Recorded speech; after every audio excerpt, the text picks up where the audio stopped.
opportunity here as we're closing in with just under 4 minutes to go. Let's get an update now from Sam Sharwood down in the pit lane. Baby Kai has not come back out on track. Sam, you got an update on that 275 entry? Yeah, unfortunately, it's an early retirement for him. The faulty radiator hose in the car has forced him to come off track. It's dropped a little bit of water on the way out, but they'll reset for tomorrow. And talking about dropping something, Mark Hutters has dropped his car out on track as well with a spin just as we went down to Sam, and that was in the battle for third outright and second in class. And that is the commentator's curse, isn't it? He has spun it around. Let's have a look here, just on entry.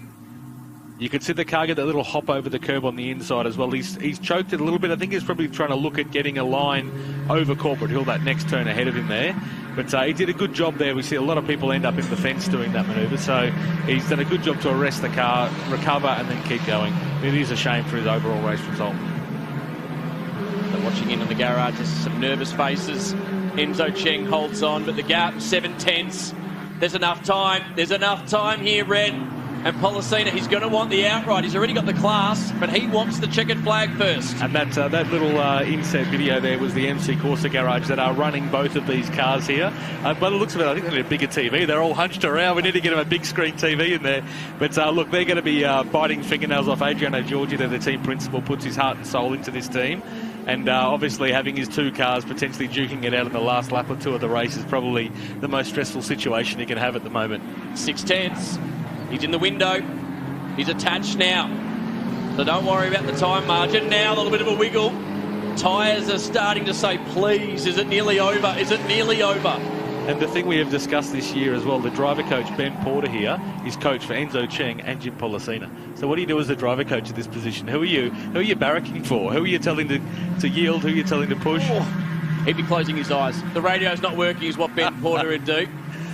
In the corner of a garage somewhere, sucking his thumb maybe. But it's there's a lot going on here in these last couple of laps. And you can see Jim, now he is starting to really push that tyre. He's probably got them a little bit too hot. The fact that he had that big power slide coming out of the turn 8 hairpin means that he is working that rear tyre. And we've seen that a few times now. That rear tyre is letting go on the exit of some of those slower corners.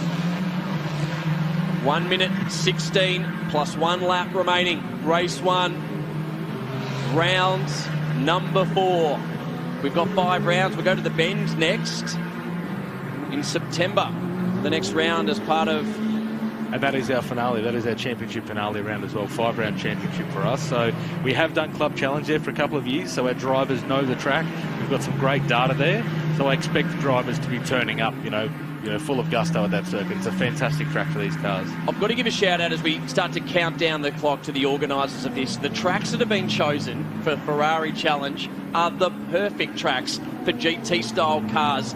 Bathurst, Phillip Island, Sydney Motorsport Park and the Bend, all of them are basically built for this style of vehicle. That's right, and it's one of the things that Ferrari Challenge does well around the world is giving drivers access to these great circuits, and it's one of the reasons we've had so much international competition here with Baby K, Masahiro coming along, is because we're choosing these great tracks, and not only for our local drivers but for international drivers to want to come and attend as well.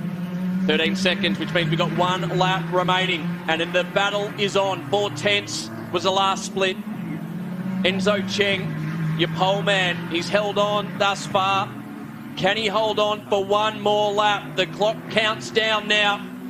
And this will be the final lap of race number 1. And does he go for the fastest lap on the last lap of the race, with Policina being a 30.9 at the moment? He gets the bonus point at this stage. Even though he finishes second, he will get the bonus point for the fastest lap of the race. So does Enzo want to try and do that on the last lap, or just trying to keep the margin? It's hard to say. Well, he's looked good so far through turn number 1. We'll keep an eye on the sector splits whilst we're watching the battle out on track. They've cleared out on everyone else, haven't they? Oh, he's got some front tyre on that number 7 car. You see how late he braked and how hard he managed to turn that car in. So this, to me, says he might be looking for turn 6 again as the next opportunity to get past Don't think Enzo. he's close enough, though, Ren. I think just a little bit too far away. Enzo Cheng has got enough breathing room. He's driven a fantastic race. You know, he's been nipping at his first outright win all year. So it's fantastic to see him holding his own at the front of the race here and really commanding this race after that restart. So he's in control here. Where is the last opportunity? Still 4/10 the gap. I'm not sure there's going to be a spot. It would have to be a mistake from Enzo Cheng. He's run skinny on entry, covered off. He wants to make sure of it. Jim Policina looks to the outside. There's not going to be an over-under opportunity because he's too far back. He might be out of time. Just 1 or 2 laps too short for Jim Policina. But your Copper Shell driver, Enzo Cheng, has not put a foot wrong from the start. He exits the final turn. The Copper Shell driver, it may not be the top class, but it's the top driver. Enzo Cheng wins race number 1 of the Trofeo Pirelli Ferrari Challenge here at Sydney Motorsport Park.